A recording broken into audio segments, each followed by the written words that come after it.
Tahun 2009 sempat jadi tahun di mana satu dunia ini gempar cuy. Michael Jackson dikabarkan meninggal dunia mendadak. Assalamualaikum, halo semuanya.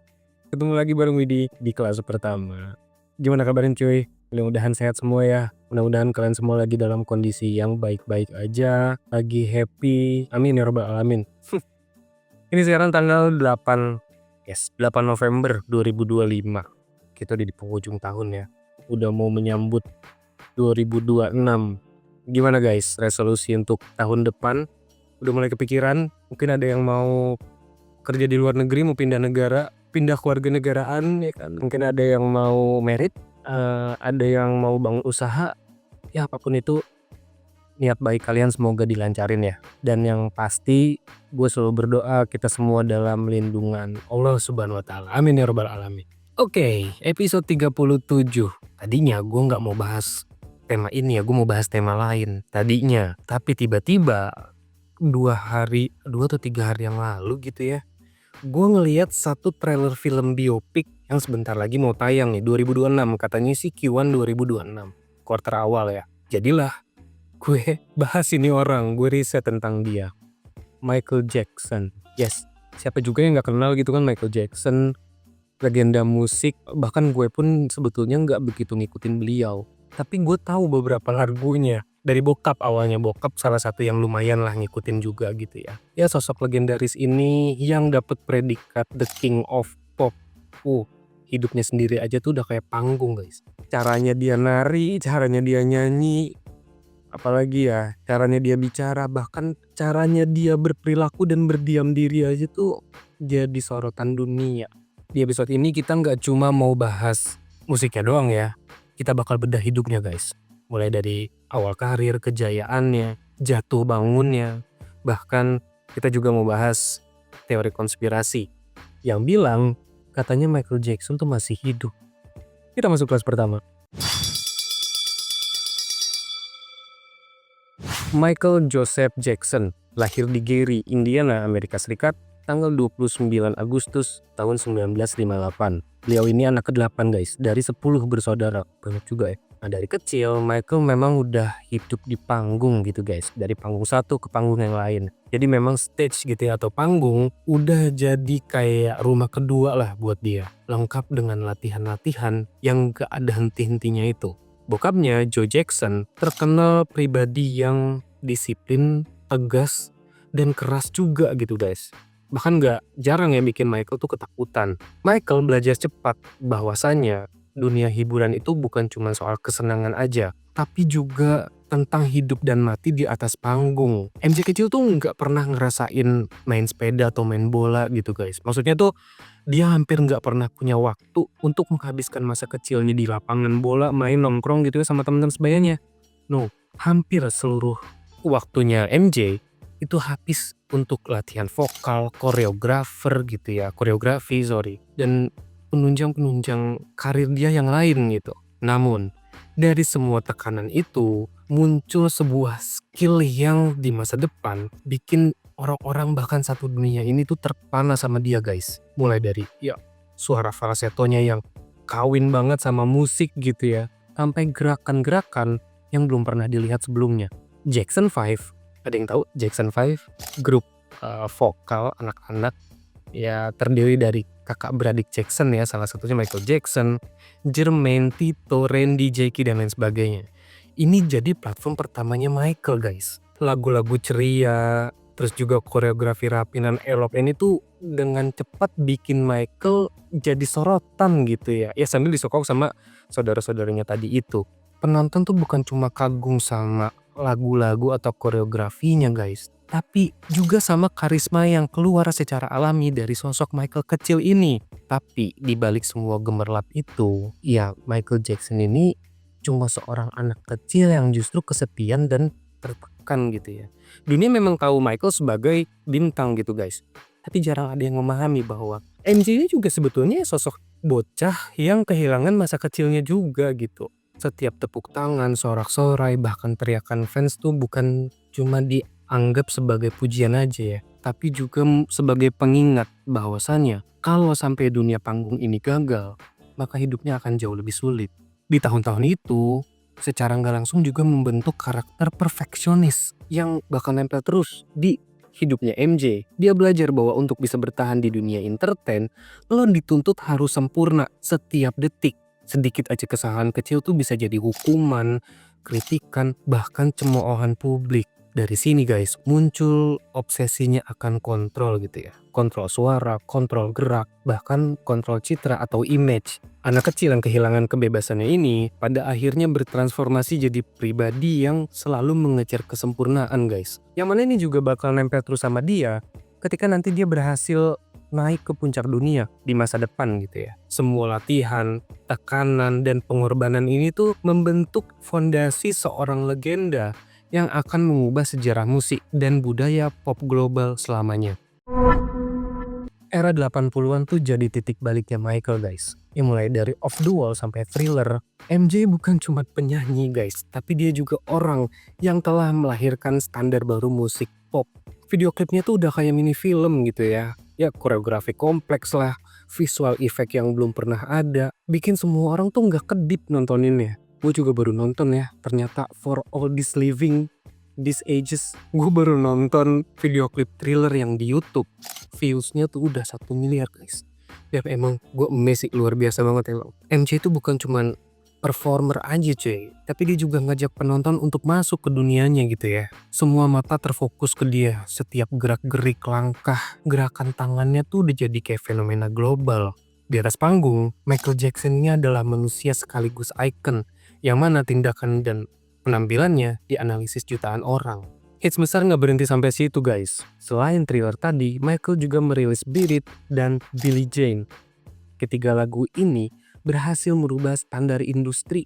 Gila ya. Gue yakin kalian tahu lah sama lagu-lagunya dia, minimal judulnya pasti familiar di telinga gitu ya. Setiap gerakan moonwalknya Michael tuh bikin jutaan fansnya teriak-teriak histeris guys. Seada-adanya. MJ ini bukan sekedar entertainer, tapi juga inovator. Ya walaupun semua kesuksesan itu datang dengan harga yang cukup mahal ya. Ekspektasi yang makin besar, tekanan publik juga nggak pernah berhenti, dan kehidupan pribadi yang dikatakan makin terbengkalai guys. Semua sorotan itu bikin Michael tuh semakin merasa sendirian, meskipun dia dikelilingi oleh jutaan fans yang cinta sama dia. Di balik kesuksesan yang udah dia dapetin tadi itu, Michael sadar bahwa dia nggak akan bisa lepas nih dari pesona publiknya. Bahkan sampai akhirnya predikat The King of Pop dikasih ke dia, Michael tuh masih sering bertanya-tanya gitu ya, siapalah aku ini tanpa panggung-panggung ini gitu guys. Ya sepi di balik sorot kamera, terus juga obsesi akan kesempurnaan, dan tuntutan untuk terus diterima, itu kayak latch on his back gitu, kayak nempel terus sama dia. Nah dari sinilah muncul sosok legenda yang bukan cuma soal musik, tapi juga tentang seorang manusia yang kehidupannya tuh ditonton jutaan pasang mata. Michael nggak pernah berhenti ngajak kesempurnaan guys, bahkan di hal-hal kecil sekalipun. Ya operasi plastik mulai dijalankan, perubahan warna kulit karena vitiligo gitu ya, dan juga gaya rambut yang selalu berubah-ubah. Ini jadi kayak semacam simbol obsesi tentang figur yang ideal. MJ tuh pengen ada kontrol penuh ya guys, mulai dari suara, gerakan, penampilan, bahkan sampai interaksi sosial. Kesempurnaan tuh bukan cuma soal penampilan aja gitu ya guys, tapi juga soal eksistensi atau keberadaan. Michael ngerasa satu kesalahan kecil aja tuh bisa bikin satu dunia menilai dia gagal. Nah tekanan ini guys yang bikin akhirnya Michael hidup di batas antara manusia dan legenda. Jadi rasa takut gagal tuh selalu ada gitu ya, dan memang gak pernah ninggalin dia. Setiap detail di panggung dan di kehidupan pribadinya diatur sedemikian rupa guys. Ya kostum, ya koreo, bahkan cara dia senyum dan berinteraksi pun dipikirin matang-matang gitu ya. Michael bekerja non-stop guys, mengulang nada yang sama berkali-kali, memastikan setiap gerakannya sempurna gitu kan. Memang di mata publik ini terlihat effortless, tapi di balik itu semua ada obsesi ekstrim cuy. Michael tahu gitu ya, ekspektasi dunia tinggi sama dia, dan dia nggak mau ngecewain siapa-siapa, sekalipun itu berarti mengorbankan dirinya sendiri. Kesempurnaan yang Michael cari juga jadi bentuk pelarian nih dari masa kecil yang hilang gitu ya guys. Ya Neverland, rumah-rumah yang penuh mainan itu, dan juga taman hiburan pribadi, itu semua bukan hobi cuy, melainkan jadi simbol masa kecil yang gak pernah dia punya. Michael mencoba untuk menciptakan dunia ideal di mana dia bisa diterima dan merasa aman di dalamnya. Tapi semua obsesi itu juga berdampak nggak baik juga ya buat Michael. Dia makin terisolasi dan jauh dari realitas manusia pada umumnya, dan perlahan membentuk sosok yang unik, eksentrik, tapi juga sekaligus tragis di mata sekelilingnya. Neverland Ranch tuh bukan cuma perkara rumah atau taman hiburan guys, tapi ini juga jadi simbol dunia yang diciptakan Michael untuk dirinya sendiri, di mana dia bisa merasa terbebas dari ekspektasi publik. Tapi ya tetap ya, di balik semua kemewahan itu, kesepian ya kesepian gitu guys. Dan sosok bocah kecil yang dulunya hilang, muncul lagi nih lewat permainan dan hewan-hewan peliharaannya. Semua detail diatur sedemikian rupa, dan setiap ruang tuh punya value-nya masing-masing, bahwa untuk mengulang masa kecil atau masa lalu itu kayak ngasih Michael semacam rasa aman yang jarang dia dapetin di dunia nyata. Tempat ini juga jadi kayak semacam cerminan ambisinya Michael dalam mengontrol kehidupan pribadinya nih. Dia pengen semua yang ada di sekitarnya tuh sesuai sama ekspektasinya dia. Mulai dari musik, penampilan, sampai interaksi dengan orang lain. Tapi ya semua kontrol penuh ini juga secara nggak langsung membuat circle-nya Michael tuh makin mengecil gitu ya. Cuma orang-orang tertentu aja yang bisa diterima. Dunia luar yang dulunya mengagumi Michael, makin lama makin berasa asing bagi dia. Ya, tekanan media, rumor, sampai tuduhan membuat Michael Jackson tuh makin mengurung diri di dunia ciptaannya itu. Di tengah kesendiriannya tadi, inovasi atau kreativitasnya Michael justru meledak cuy. Ya mulai dari lagu, koreografi, bahkan sampai konsep video klip tercipta dari ruang isolasi yang diciptakan sendiri tadi nih. Ya orang boleh aja ya menilai dia eksentrik lah, aneh, atau bahkan kontroversial sekalipun. Tapi inovasi yang terlahir tadi tuh jadi kayak nyuapin egonya Michael guys. Neverland tuh udah kayak rumah, benteng, tapi juga sekaligus jadi panggung di mana Michael bisa hidup sebagai manusia yang bebas, tapi juga sebagai legenda yang tidak terbantahkan. Ketika popularitasnya sudah sampai di puncak, sisi gelap dunia hiburan muncul guys. Michael mulai jadi sasaran awak media dan juga tuduhan serius. Kasus pelecehan anak mulai muncul nih di permukaan, beserta dengan foto, rumor, dan juga opini yang terus berdatangan gitu ya. Michael sering ngerasa terpojok atas tuduhan-tuduhan tadi dan juga opini publik yang ternyata terbentuk lebih cepat dari fakta yang ada. Michael Jackson berubah jadi simbol kontroversi, bukan cuma soal musik gitu ya. Dan dunia mulai membicarakan dia bukan lagi sebagai manusia dengan segudang talenta dan juga popularitas, tapi juga sebagai legenda yang dipertanyakan moralitasnya. Michael jelas ngebela diri dong, tapi dengan nama yang sebesar itu, sorotan makin gede guys, bukannya berkurang ya. Ya setiap langkahnya dikritik, setiap perilakunya dianalisis, bahkan sampai detail terkecil. Saat itu dikatakan banyak juga yang percaya sama tuduhan ini guys, tapi nggak sedikit yang meragukan ya. Nah di sini nih udah mulai susah ngebedain atau misahin antara kebenaran dari persepsi publik. Tapi satu hal yang jelas guys, Michael menghadapi setiap tekanan yang luar biasa besar ini bukan cuma karena tuduhan tadi, tapi juga karena ekspektasi dunia yang gak realistis sama dia. Paparazzi yang munculnya lumayan intens ini juga membuat kehidupan Michael jadi makin terisolasi guys. Kehidupan pribadinya nyaris hilang gitu ya. Berubah jadi spekulasi dan opini orang lain. Kesepian, trauma masa kecil, dan obsesi akan kesempurnaan juga makin demanding nih, makin memaksa. Michael hidup di dunia yang memaksa atau menuntut dia untuk hidup sempurna, untuk jadi sempurna, benar. Tapi setiap tindakan di sini justru sangat amat bisa jadi bumerang cuy. Dari sini juga kita bisa ngeliat gitu ya, sosok manusia di balik legenda. Seseorang yang sangat amat jenius gitu kan, tapi terperangkap di dalam image atau citra yang dia ciptakan sendiri. Di puncak karir, ya tekanannya juga makin memuncak gitu ya guys. Hutang, kontrak, label musik, bikin Michael makin kewalahan gitu. Setiap orang, terutama fans juga selalu kepingin melihat potongan dari kehidupannya. Setiap langkahnya diperhitungkan, setiap penampilannya dianalisis gitu ya. Yang kayak tadi gue bilang, kesempurnaan yang dulunya dijadikan Michael sebagai alat untuk bertahan, sekarang malah justru jadi kayak jebakan nih. Jadi kayak senjata makan Tuhan gitu kan. Dan dunia yang dulu memuja namanya, sekarang malah jadi bikin Michael merasa terkucilkan dan rasa kesepian juga makin merajalela. Di tengah gempuran tekanan-tekanan tadi, Michael terus berusaha untuk tetap produktif nih, terus berkarya gitu ya. Tapi di sisi lain dia ngerasa tubuh dan pikirannya juga udah mulai capek guys. Ya perform yang diulang-ulang, project baru terus diluncurkan, tapi the real happiness atau Kebahagiaan yang sesungguhnya juga makin sulit diraih nih. Kehidupan sosialnya jadi makin terbatas, lingkungan kepercayaannya makin sempit, dan hubungan personalnya juga makin struggle gitu ya. Semua hal yang Michael punya, kecuali musiknya, jadi makin terasa berat dan membebani. Rasa kesepian ini tuh bikin kreativitas dan kesehatannya Michael menurun dong. Di satu sisi dia tetap ingin menghibur dunia guys, karena dia sadar, ya memang untuk ini dia diciptakan gitu ya. Tapi di sisi lain, dia juga hanyalah seorang manusia biasa yang merindukan kehidupan normal. Ya, yang sebetulnya nggak pernah dia punya gitu ya. Kejatuhan ini dikatakan bukan cuma soal karir cuy, tapi juga tentang kehilangan kendali atas hidupnya sendiri. Sesuatu yang sebetulnya udah dari kecil dia pelajari untuk dicari. Kita masuk ke kematian dan teori konspirasi. Tahun 2009 sempat jadi tahun di mana satu dunia ini gempar cuy. Michael Jackson dikabarkan meninggal dunia mendadak. Saat itu media langsung heboh ya jelas. Jutaan penggemarnya juga langsung berduka dan sang legenda tercatat abadi.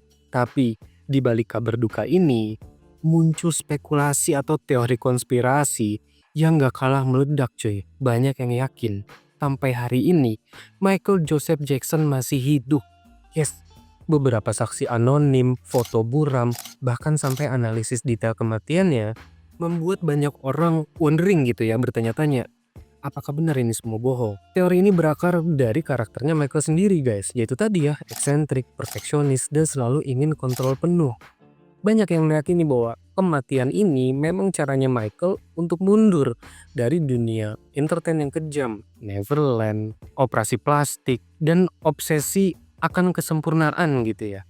Semua unsur ini tuh bikin teori escape jadi masuk akal bagi sebagian orang. Kita nggak tahu mana fakta, mana buatan gitu ya. Tapi dikatakan misteri ini jadi makin menambah aura legendanya Michael Jackson sendiri. Walaupun teori konspirasi ini gila, tapi satu hal yang tetap pasti guys. Michael Jackson meninggalkan jejak yang gak tergantikan. Dunia kehilangan sosok yang bukan cuma menghibur, tapi juga mempengaruhi budaya pop global. Dan meskipun banyak orang yang percaya bahwa beliau masih hidup, tapi warisannya tetap nyata guys. Yaitu tadi ya, musik, tarian, dan ide-ide yang menginspirasi generasi berikutnya. Legacy yang dibawa Michael bukan cuma soal musik cuy, tapi juga budaya pop secara menyeluruh, mulai dari fashion, dance, sampai dengan standar video musik modern, semuanya terpengaruh. Artis lintas generasi nih, mulai dari Usher sampai BTS mengaku bahwa mereka itu terinspirasi dari gaya, koreo, dan visinya Michael. Bahkan orang-orang yang lahir bukan di era Thriller pun bisa ngerasain pengaruhnya gitu ya. Di Thriller tuh salah satu hits legendarisnya Michael Jackson yang rilis di tahun 1982 guys. Lagu-lagunya juga bukan sekedar hiburan guys. Ya, Heal the World lah, Man in the Mirror. Michael tuh pengen setiap orang tuh peduli terhadap lingkungan dan juga ada refleksi sosial ketika mendengarkan lagu-lagu atau karya-karyanya dia gitu ya. Dan sekaligus itu juga jadi cara dia untuk menghadapi kehidupannya sendiri. Kreativitas dan warisan moralnya tuh nempel di setiap generasi yang mendengarkan atau melihat karya-karyanya Michael Jackson. Globalisasi pop mungkin nggak bakal sama lagi gitu ya tanpa kehadiran beliau. Sosoknya menjadi jalan pembuka bagi artis-artis yang datang di era setelahnya Michael Jackson guys. Dan pengaruhnya juga tetap kerasa ya di berbagai konser, video klip, bahkan sosial media zaman sekarang nih. Warisan yang bukan cuman musik, tapi juga blueprint bagaimana seorang entertainer bisa berubah menjadi fenomena dunia. Michael Jackson tuh salah satu figur yang paling eksentrik dan unik dalam sejarah musik internasional guys. Dan banyak dari kehidupannya yang kadang kita nggak tahu gitu ya. Salah satunya, Michael ini punya kebiasaan tidur di ruang oksigen hiperbari untuk memperlambat proses penuaan. Walaupun akhirnya Michael sendiri membantah rumor itu, tapi saat itu media udah terlanjur heboh coy. Nah terus dia juga punya hewan peliharaan yang gak biasa nih, yaitu simpanse. Nah simpanse ini dia kasih nama Bubbles nih dan sering dia bawa kemana-mana gitu ya. Dikatakan juga Bubbles pernah ikut diatur konsernya gitu guys. Selain itu suaranya Michael yang khas juga dikatakan bukan hasil dari latihan vokal aja guys, tapi juga ada hasil dari teknik pernapasan yang sangat amat disiplin. Michael tuh diketahui sering pakai hiccup teknik atau hiccuping atau teknik cebukan waktu dia nyanyi, yang mana ini menghasilkan suara yang unik gitu ya. Nah terus gerakan moonwalk nih yang sangat legendaris itu ternyata sebetulnya tuh bukan Michael yang ciptain guys, tapi justru dia yang membuat gerakan ini jadi ikonik gitu ya. Nah setelah dia tampil di Motown 25 tahun 1983, dunia di situ jadi makin terobsesi sama cara dia meluncur mundur di atas panggung. Nah ada satu hal lagi nih guys yang gak kalah menarik. Dikatakan waktu itu Michael Jackson pernah menulis surat dengan tulisan tangan yang super rapi dan sopan dan juga berisi kata-kata yang hangat banget untuk penggemarnya. Jadi apa ya, walaupun banyak orang yang sering ngebahas sisi misteriusnya, tapi sebetulnya Michael tuh dikenal sebagai sosok yang hangat dan peduli terhadap anak-anak dan juga penggemarnya guys. Dan kalau bahas penghargaan, sampai hari ini Michael masih memegang rekor sebagai artis dengan penjualan album terlaris sepanjang masa lewat hitsnya yaitu Thriller. Fakta-fakta ini cuma ngingetin kita satu hal ya guys, bahwa di balik segala kontroversinya, Michael Jackson tetaplah sosok yang unik, kompleks, dan gak tergantikan di sejarah musik dunia. Kita sampai di akhir kelas. Jujur gue sih sebetulnya bukan yang maniak banget gitu ya sama Michael Jackson. Gue juga gak begitu dengerin sebetulnya, tapi memang tau lah beberapa lagunya sedikit kayak Billie Jean, kayak Smooth Criminal gitu ya, terus juga Beat It, ya banyak lah He Rock My World dan lain sebagainya. Tapi kalau ditanya lagu mana yang gue suka dari Michael Jackson, lagu-lagunya dia gitu ya, gue paling suka She's Out of My Life guys, yang rilis tahun 79 kalau nggak salah, sama Earth Song. Nah ini juga gue suka banget tuh, kayak dua lagu ini tuh punya apa ya, punya energi yang beda gitu lah kalau didengerin. Tapi gimana menurut kalian? Gue pengen tahu nih cerita-cerita dari kalian semua. Mungkin ada salah satu atau banyak dari penontonnya kelas pertama yang ngefans sama Michael Jackson, mungkin lebih tahu cerita yang lebih comprehend tentang Michael. Boleh banget ya sharing di kolom komentar. Gue juga pengen tahu nih sebetulnya. Mungkin ada dari cerita gue tadi yang miss, yang ketinggalan atau yang kelewat gitu ya. Boleh banget drop di kolom komentar. Atau mungkin kalian ada yang pengen kasih saran, kritik, atau insight untuk cerita-cerita kita di episode berikutnya. Boleh juga ya, sampaikan di kolom komentar. Like video ini kalau kalian suka, subscribe dan klik tombol loncengnya supaya kalian tahu kalau ada kelas baru. Follow gue juga di Instagram dan TikTok ya, di @fishmouth. Kita ketemu minggu depan guys, insya Allah di episode berapa berarti? 38. Jangan sampai telat masuk kelas pertama. Bye.